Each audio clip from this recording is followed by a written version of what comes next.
Beyond the pyramids, beyond all you think you know, lies an undiscovered Egypt. There are archaeological horror stories. Death was not an end, but the beginning of eternity. It's simply a changing of state. It was an underworld that rewarded the worthy, but the wicked had cause to beware. What awaited was every Egyptian's greatest nightmare. Now, Peter Woodward guides you through an Egypt few are privileged to see. Egypt beyond the pyramids.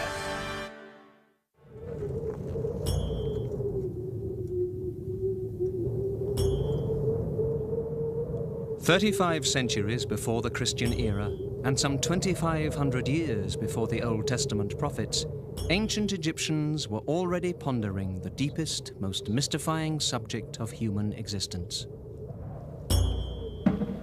All societies struggle with the greatest mystery of life, death. But few have approached death with greater directness or with such enormous respect, ceremony, and ritual as the ancient Egyptians. For them, death was just one of a whole series of cycles. The Nile rose and fell, crops were planted and harvested, a person lived and died. But if you were properly prepared, the greatest cycle of all began after death.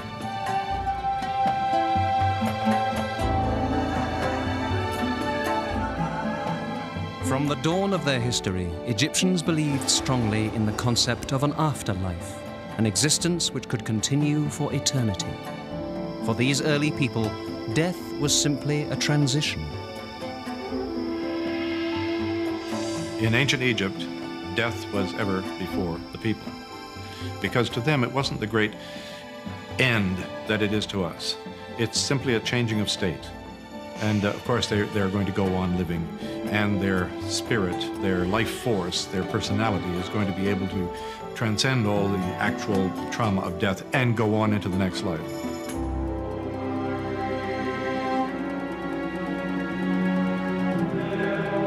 The Egyptian concept of eternal life was somewhat different than that of the Christian cultures which would follow in later centuries. Egyptians were not hoping for a better life, some celestial paradise after death. They simply wanted a continuation of the life they knew and loved here on Earth. An enormous amount of energy in Egyptian society was taken up with the rituals surrounding death. In studying these ancient rites, archaeologists try to learn not only how people died, but, hopefully, more about how they lived.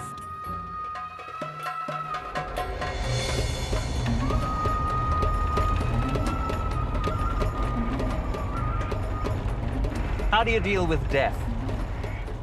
It's the old question. Archaeologists are still trying to find out how the ancient Egyptians answered it. We're picking our way through some rice paddies, here in the Nile Delta, on our way to an excavation of a very early burial site. It's Old Kingdom, 4,500 years ago. Dutch Egyptologist Willem van Haarlem is leading an international dig there. And if we don't break an axle as we go along, then we're almost there.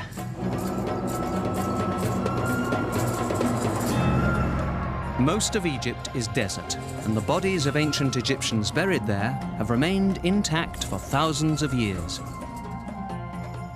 But conditions in the Nile's delta region are very different. Here, the many branches of the great river feed a water table which is very close to the surface. Most things buried in the delta mud decompose quickly. I joined Willem van Haarlem at the ancient cemetery he's excavating in the delta region. For archaeologists like van Haarlem, this is a frustrating place to look for the past. Should we go and have a look at that? Yes, we can. But I was lucky enough to arrive on a day when a body from an early grave was being removed for study. Willem introduced me to Alexei Kohl, a specialist in human bones from Russia. So, Alexei, tell me what you have here. What sex is this skeleton? We know that it was a male about 25, 35 years old. And we didn't observe any trace of disease on his bones. So this was quite a healthy person? Yes, quite healthy. So here we have the legs, and this is the pelvis area? Legs, pelvis, you can see arms here. And the ribs here. Yes, ribs, yes. And this is the skull?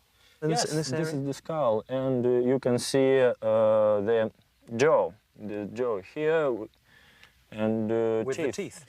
And 13 beads. How old is the skeleton? Very broadly spoken, between 2500 and 2000 BC. So it's between 4000 and 4500 years old. But even with this crude burial, there are offerings placed here which would suggest that even at this early stage there was a very strong sense of the afterlife and where this person was going after death. Absolutely. These vessels probably contain some kind of foodstuff. In other burials we found fish bones in these vessels, so that may have been fish and in some way preserved, salted or something like that.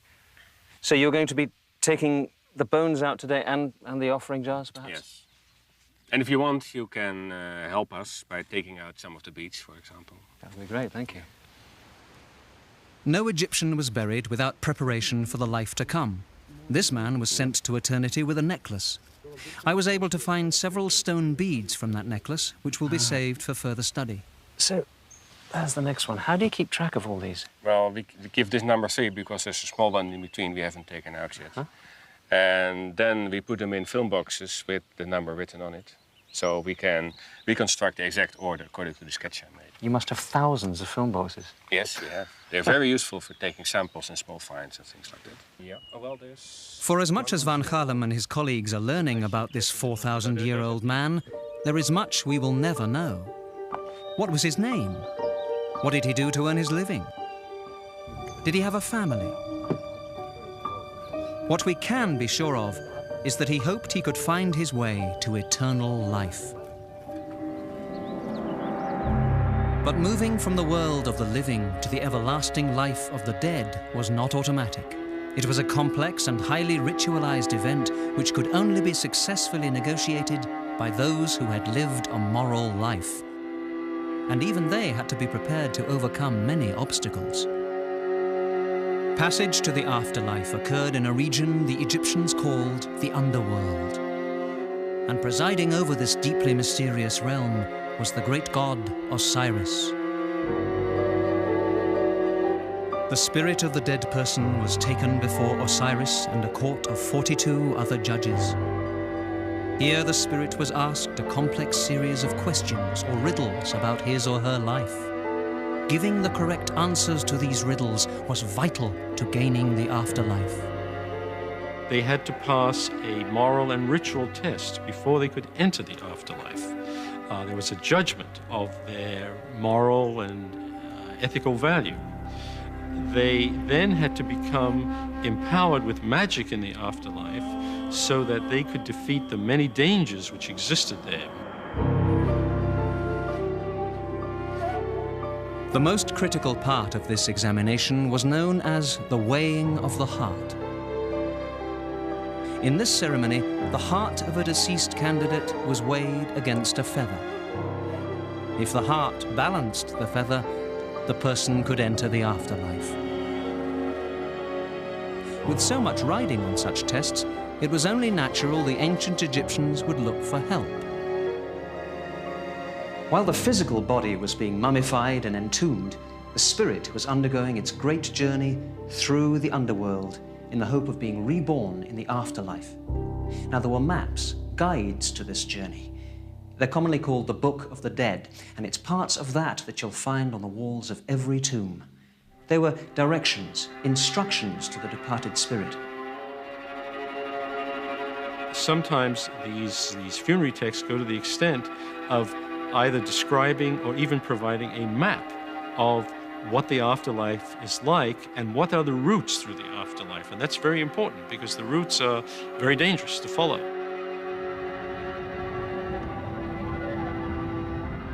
For those who failed the exhaustive examination for entrance into the afterlife, what awaited was every Egyptian's greatest nightmare. Those who were judged unworthy were cast into hellish pits and tortured. Those who failed the test were fed to the great beast, Amit, the eater of the dead. But for a people who so loved their land and the life it gave them, perhaps the greatest fear was the thought of spending eternity without their beloved Egypt.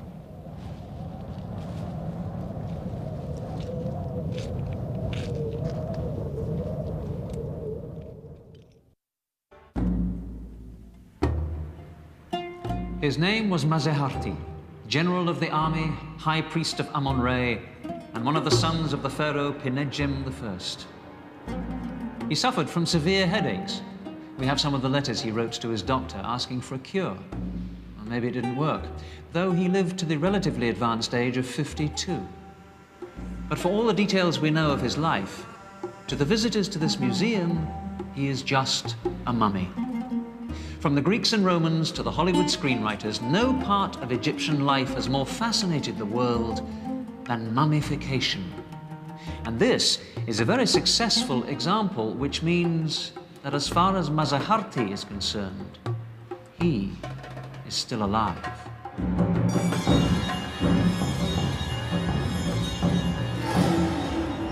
The world's fascination with mummies is not a recent phenomenon. Napoleon was intrigued by mummies when he invaded Egypt in 1798. Early archaeologists seemed obsessed with these preserved corpses. Other than gold, nothing dominated their efforts more than looking for mummies. But in their zeal, they weren't always too careful in the way they handled the dead. The result was an imperfect understanding of the meaning of mummification and how this remarkable practice came about. Ancient Egyptians believed that our friend Maseharti could continue to live after death only if his body had been preserved. I think the fact that they did go to so much trouble makes it very clear that the actual body was going to have some continuing existence in the afterlife, and that they would be able to re-inhabit their body, and their body would be able to take on the form of a living being again. It was critical that the dead person's spirit be able to find its own body, which was the base or home for the spirit. The corpse had to be as recognizable as possible.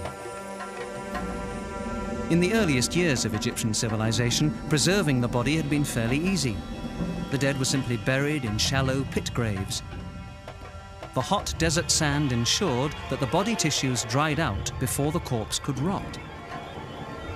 But as Egypt became more sophisticated, people began to want a resting place that was more than just a pit in the sand. By 3400 BC, upper-class Egyptians were being buried in tombs above the ground. But without a bed of dry sand, their bodies decomposed. What was needed was a better method of preservation, because without the body, there would be no chance of an afterlife. It took the best part of 1,000 years, but what evolved was a highly complex system of mummification. The earliest methods entailed little more than wrapping the body in linen and covering the linen with a liquid resin. But as time passed, it became apparent to Egyptians that, like all organisms, the human body's internal organs were the first to decay. By the 4th dynasty in 2600 BC, they began removing these organs, and true mummies at last appeared. The process became progressively more sophisticated until it reached its peak in the New Kingdom, some 1,500 years before the Christian era. Making a mummy began with evisceration. The brain came out in small pieces through the nose. The stomach, lungs, liver, and intestines were taken out through a small incision. Each of them was placed in a special canopic jar, just like these. These jars were then stored close to the mummy so that the spirit could recognize his or her spare parts. Not all people were mummified in the same way. Like a car buyer being offered a choice between leather or fabric seats, 6 or 8 cylinders, the family of the dead in ancient Egypt could choose what sort of mummy they wanted. Both the lower and the upper classes all hoped to preserve the body to the best of their abilities, but of course it was a matter of economics, so lower classes couldn't necessarily afford detailed mummification.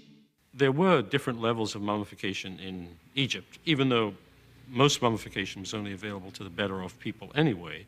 But within that group, there were less expensive and more expensive means of doing it. And obviously for a pharaoh, he would have the very best processes available. For the pharaoh's body, the act of mummification was an exacting process which lasted some 40 days. The most precious ingredients were used to anoint the body. Resins from pine and juniper trees were carried from the land of present-day Lebanon.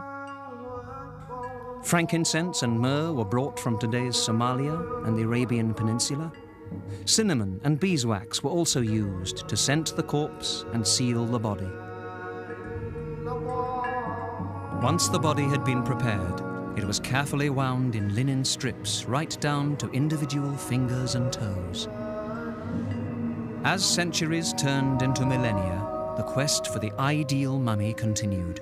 Recognition of the mummy was so critical, Egyptians sought any technique which would help to preserve the likeness of the dead. The great pharaoh Ramesses II's most obvious facial feature was his large, hooked nose. Preserving this distinctive nose required an innovative solution. Zero radiographs made in 1977 revealed that the pharaoh's nasal cavity had been filled with dozens of peppercorns to ensure the legendary nose could be recognized for eternity. In the New Kingdom, they had started inserting small onions under the eyelids because eyes are mainly water. So when you desiccate them, they all get sunken in. So for various of the royal mummies, we have small onions inserted in so that they have a nice naturalistic lump so that it look like they're just sleeping. Painted stones also replaced eyes. Sawdust, straw, sand, and lichens were all used at various times to stuff or mold facial features into some approximation of lifetime appearance. We don't know much about the people who actually performed the process of embalming the dead. We do know that the final wrapping of the mummy was often done by priests wearing masks of the god Anubis, the deity responsible for mummification. Once the wrapping of a pharaoh's mummy was complete, it was often covered with a funerary mask, bearing the likeness of the pharaoh. The most famous of these is the fabulous golden mask which covered the face of the New Kingdom boy king, Tutankhamun. Most experts agree that by the time the Roman Empire had taken over Egyptian civilization in the 1st century BC, the standards of mummification had changed. Although the practice remained of critical importance to Egyptians, the quality of work done by embalmers often slipped. There are, archaeological horror stories of unwrapping what looks like a perfectly viable mummy and finding that it's actually the parts of several bodies which have just been pushed together, but identified to the family as Mr. X or Mrs. Y and given to them as the body to be buried. So that it looks like that embalming became a pretty sloppy process very often. What never changed was the belief that the mummy must be identifiable to the deceased. These wonderful portraits of the dead were painted on boards and placed over the faces of mummies. They appear Roman in style, but they are in fact the faces of Egyptians. They stare out at the ages in the hope they will be granted their wish to spend eternity with their gods.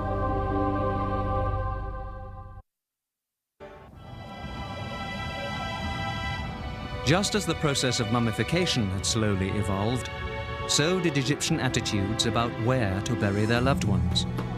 The earliest Egyptians had been buried in the sand. By the time of the first pharaohs, the concept of death and the afterlife had become more sophisticated, and Egyptians began to look for better ways to entomb the dead. Over 3,000 years before the Christian era, Egyptian attitudes towards burial began to change. Simple pits in the desert were no longer seen as adequate. What was needed was a more permanent, substantial home for the dead. A structure with space for all the things that the dead would need on his long journey through to the afterlife. And a space for offerings and food for his refreshment.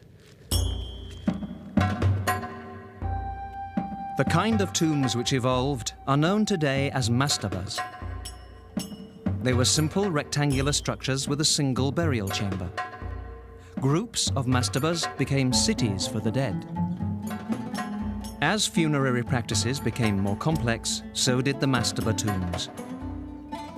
Egyptians believed that as long as the dead was honored and his name repeated, that person remained alive. Separate chambers were added to the mastabas where friends and loved ones could pay homage to the deceased and offer prayers in his name. For Egyptians, the dead person's spirit frequently returned to the body to rest and take refreshment. So food, water, even wine was brought to the mastaba for the deceased to enjoy. Hundreds of mastabas were built here on the Giza Plateau. All around us are buried the high officials and attendants at the court of the pharaohs. Most of these tombs were excavated in the 1930s, but some remained hidden. Dr. Anne Roth of Howard University is leading a team here to explore this whole field of mastabas. They're trying to find the missing tombs and to learn more about the burial practices of the Old Kingdom. Mastaba tombs, like the one I'm sitting on, were built in the Old Kingdom period and even earlier as sort of artificial mounds that would cover the body of the dead person. And we're coming back to some tombs that were excavated mostly in the late 1930s and trying to find out, by looking at them a little more carefully, if we can trace the activities of the people who built them and the people who owned them and the people who worked here as priests and the people who visited here as tourists, and really sort of reconstruct the life in the cemetery.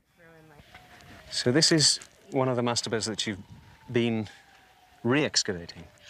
Not this one, actually, the one over there. Brad spent a couple days clearing off where this mastaba had fallen down over this one, and immediately when he started clearing the actual surface of the mastaba itself, he found first one burial chamber and then another.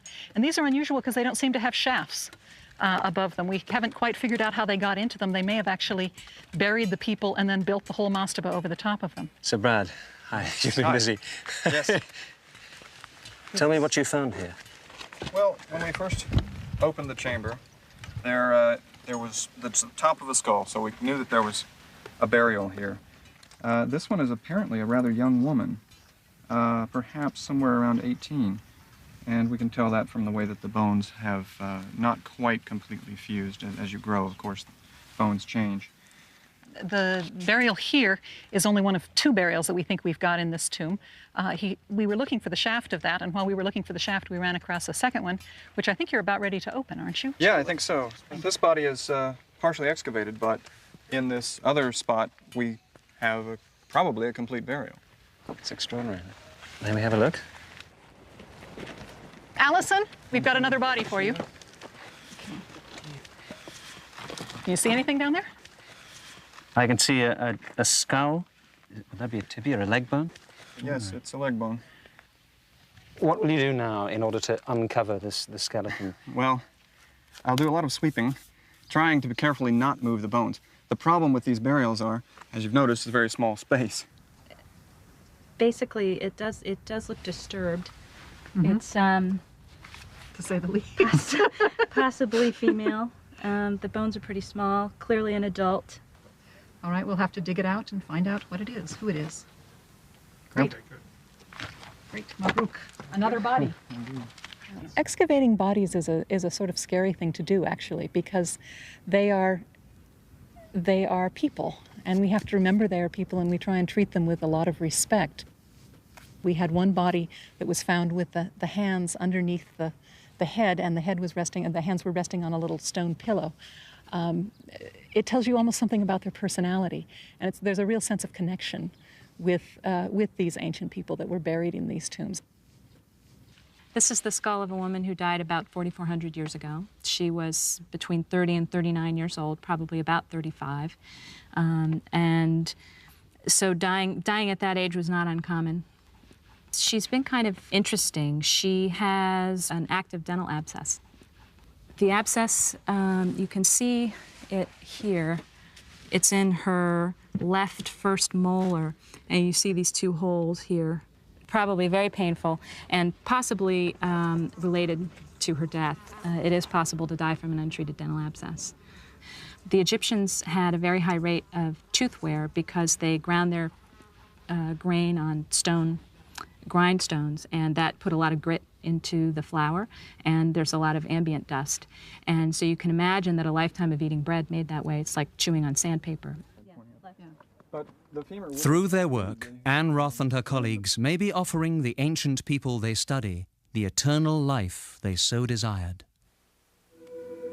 We hope we make them live longer by studying them and telling something about their lives, because the ancient Egyptians believed that part of your soul was what other people thought of you. So by forming these human connections with these dead people again, we hope we're atoning for any disrespect that we may be showing to their bones. The bones contained in these mastabas at Giza belonged to common middle-class people. But even for pharaohs, death at last arrived. Egyptians believed that when their king passed on, he joined the great god Re to endlessly carry the sun across the sky in a celestial boat. To make sure the pharaohs had a craft at their disposal for this important journey, boats such as this were sometimes buried near the royal tombs. At first glance, this would seem to be an unlikely spot to find such a royal boat, much less a fleet of them. These huge walls are almost all that remain of a vast complex of mortuary temples. They were built in the desert near the ancient town of Abydos to honor dead kings who ruled Egypt almost 5,000 years ago. It was here in 1991 that Dr. David O'Connor of New York University's Institute of Fine Arts made a startling discovery. The first of a number of boats buried just outside these walls. New discoveries were being made even as I arrived. Matthew Adams is Associate Director of the project. He explained how these ancient vessels were first found. We noticed initially in our work there were some very unusual walls poking up out of the sand just in this area. Let me show you. I can see them, yes. Initially, we thought that these were the walls of some building. You can see the mud bricks here, and just a bit of the original plaster face of the wall. But they had these unusual shapes at the end. Here's a corner, and the end comes around and is curved, rounded. So what was the answer to the mystery? The answer to the mystery is that these walls were built to contain wooden boats. The boats were placed in a small pit, then the brickwork was built up against the outside. Each one of the boats inside these structures is filled with mud brick, and then the whole thing was capped off with a nice mud plaster. And they're actually in there now, those wooden boats? There are wooden boats inside these structures right now. And what's the boulder? The boulder, we think, is some kind of symbolic anchor to permanently or eternally moor the boats in place. That's amazing. So what you have here is walls surrounding an actual wooden boat, and this is the prow or the stern of the boat? We're not quite sure whether it's the prow or the stern, which end is the front or the back. Clear shape, though, isn't it? Very clear, yes. How long is it altogether? The longest is about 90 feet by about 10 or 12 feet wide. 90 feet? 90 feet. These would be substantial things, wouldn't they? Very substantial craft. It's a big job clearing away the tons of sand which cover these boats. After that, the plaster caps must be carefully removed, and one can begin to sense what these boats once looked like.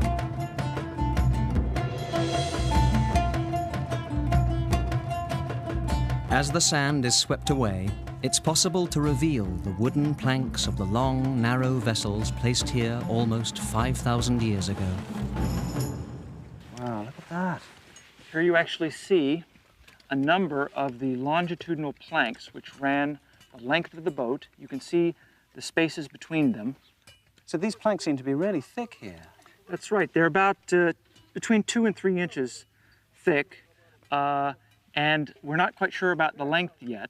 We don't have enough exposed. And what wood is this? It seems to be cedar wood from modern Lebanon. It's 1,000 miles away. That's right. So the shape of it, this would be the bottom of the hull, and then the hull would come up like this. And what's this here? This is the actual wood that's left along the sides of the hull.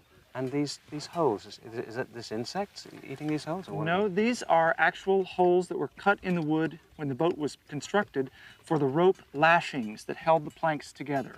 They were woven through here. Here's a set, here's another one here.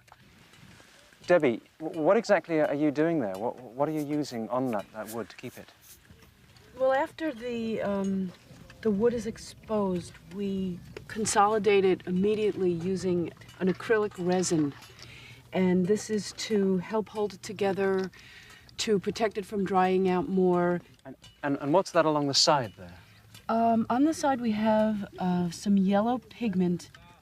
You can see it here, running along here. So this would be a painted boat like you see on all those tomb reliefs? That's right. And what are you going to do with it now? Well, when we finish strengthening the wood, we intend to take the pieces out one by one for more detailed study. But there are 12 of these boats. That's right. We're only dealing with this one now. And we thought for many years that there were only 12, but we got a surprise just a few days ago. Let me show you. So you knew that there were 12 boats here? That's right. And just behind you, you see boat number 12. And until just 2 days ago, I would have sworn that there were no more than 12. But then our excavations this year showed this line of brickwork coming up, and this is boat number 13. But, I mean, there could be lots more of these. You could have hundreds of boats stretched right the way along the desert here. It's possible, yes. Basically, what you have here is an ancient marina complex. We have a royal fleet moored in the desert. Egypt's secrets are still being revealed. Not long after I left Abydos, a 14th boat was found. Together, they are the world's oldest. This royal fleet of boats, which Matthew Adams and his colleagues are trying to save, was buried near the mastaba tombs of early kings. After centuries of using the simple mastaba, burial customs had become more complex. By 2700 BC, Egypt's kings were ready to build tombs on an even greater scale.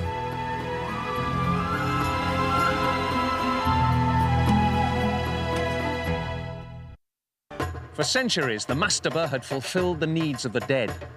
But as the Old Kingdom flourished, Egypt reached a peak of prosperity. Now the living pharaohs required something more. Not just a tomb, but a monument to their own greatness.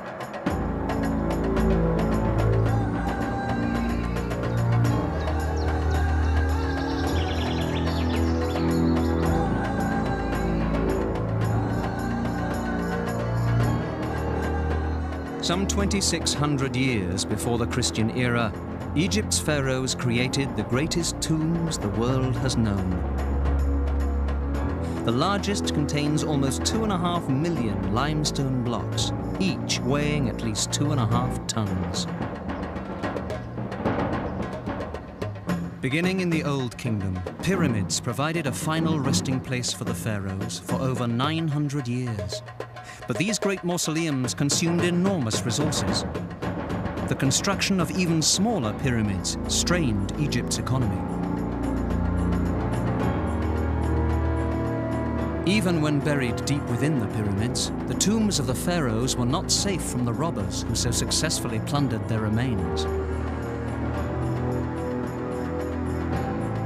Late in the Old Kingdom, Egyptian royalty began to look for other locations where their dead could rest on their long and difficult journey to immortality.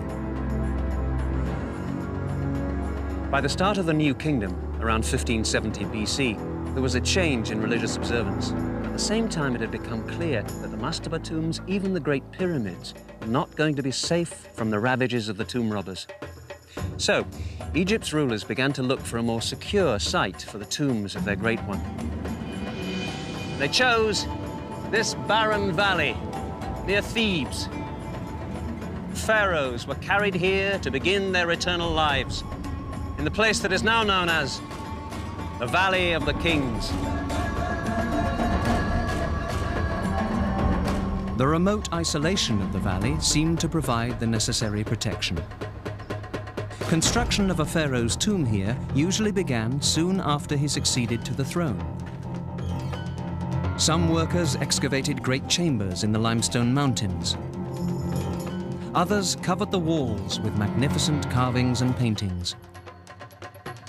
And still others inscribed the tomb with the proper texts to assure the king a successful passage into the underworld. Ancient texts reveal that when the news arrived of the king's death, final decoration and elaborate adornment were hurriedly added to the waiting tomb.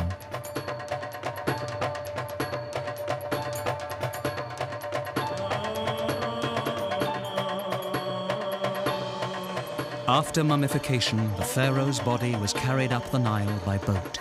Then an entourage of many priests and mourners accompanied the mummy as its coffin was slowly dragged up the dusty valley path to a waiting tomb.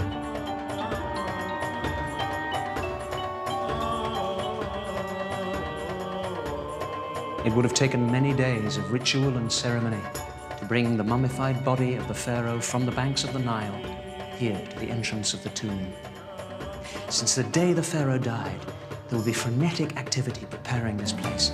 Now at last, the final act of the king's life would begin. The smell of incense and the sound of chants would fill the air. Priests would lead the procession into the tomb, followed by the mourning royal family.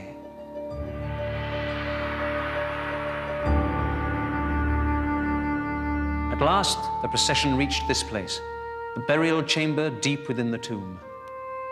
The mummy was lowered into its waiting sarcophagus, final ritual prayers were chanted, and the heavy lid was moved into place.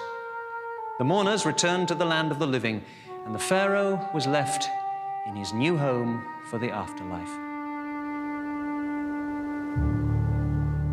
For over 5 centuries, the New Kingdom pharaohs buried in this valley had ruled over Egypt at the peak of its grandeur and influence. But 1,000 years before the Christian era, the power of Egypt and her kings began to fade. Other, stronger cultures took Egypt's place of power in the Near East and at last occupied her territory. Persians, Hellenistic Greeks, and finally Romans controlled the land of the pharaohs. Surprisingly, none of these invaders imposed their religions. Egyptians continued to worship the old gods, and attitudes about death remained remarkably unchanged, a fact dramatically illustrated by a recent discovery.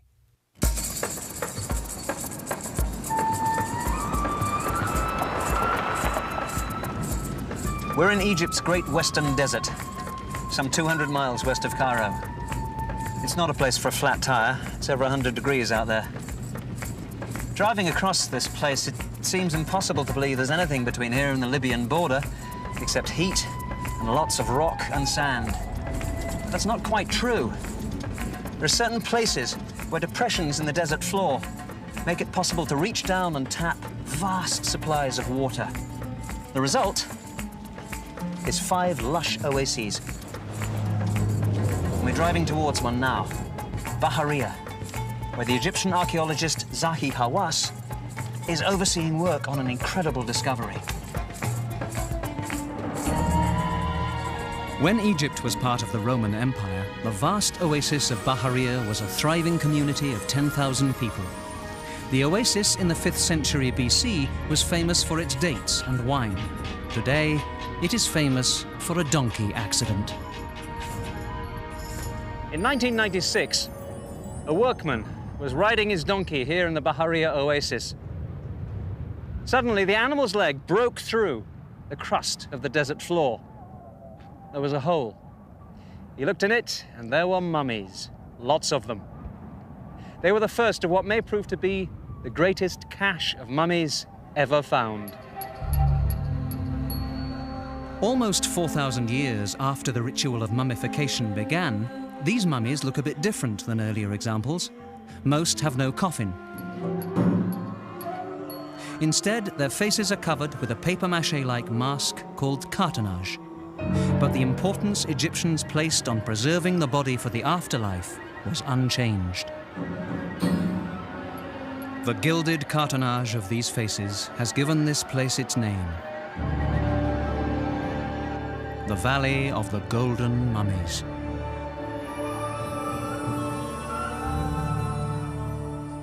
Dr. Zahi Hawass of the Egyptian Supreme Council of Antiquities is in charge of the excavation of these tombs. He gave me a tour of the work that has been done so far. So, Doctor, which tomb is this?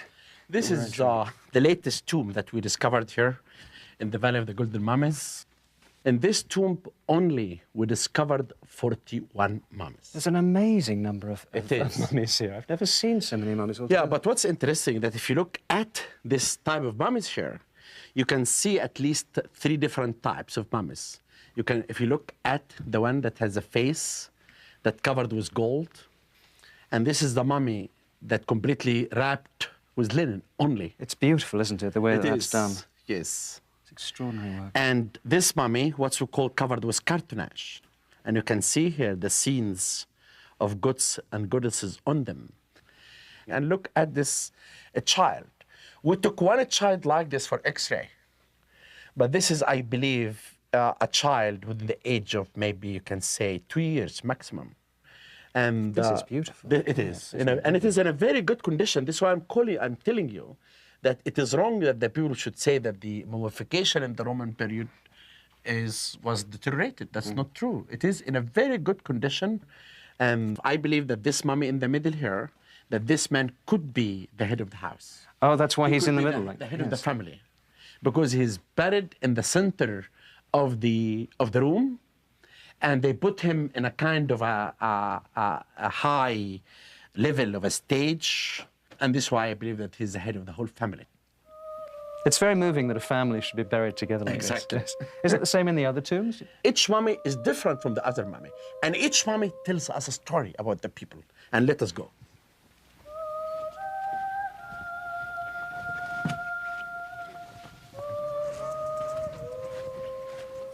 Into another tomb. Yeah. How many of them are there that you've found so far? We found in all the tombs until now 207 mummies. 207 mummies. In this section here, if you look at this mummy, really, you know how they inlaid the eyes here? Oh, that's remarkable. Yeah, it's very beautiful, really, with the gold and the cartonnage. Would this have been a richer person than most of them? This is any mummy that you have gold on it means that this man was rich enough. And this one's plaster, isn't it? Yes, but this is, I believe, was a bride. She died before she get married. Oh, I see. And I believe that her family put the makeup on the lips and on these sides, and then she can get married in the afterlife. And how many more tombs like this do you think you're going to find here? I believe that I will spend all my life excavating, revealing secrets from the mummies, and revealing lots of stories about the life of the people here. And I said many times that at least we'll discover 10,000 mummies, and I call it the Valley of the Golden Mummies. It is easy to think of the act of mummification as pertaining only to the great pharaohs. It is their tombs that have attracted so much effort and attention from archaeologists. But the tombs at Bahariya are filled not with royalty, but with common people. A father buried with his child resting on his chest. A woman gazing at the mummy of the man she loved. They remind us that the average citizens of ancient Egypt also sought to cheat death's corruption of the body.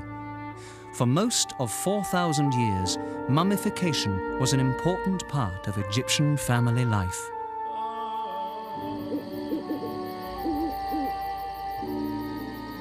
The Egyptian family's pain at the death of a loved one was just as real as ours would be.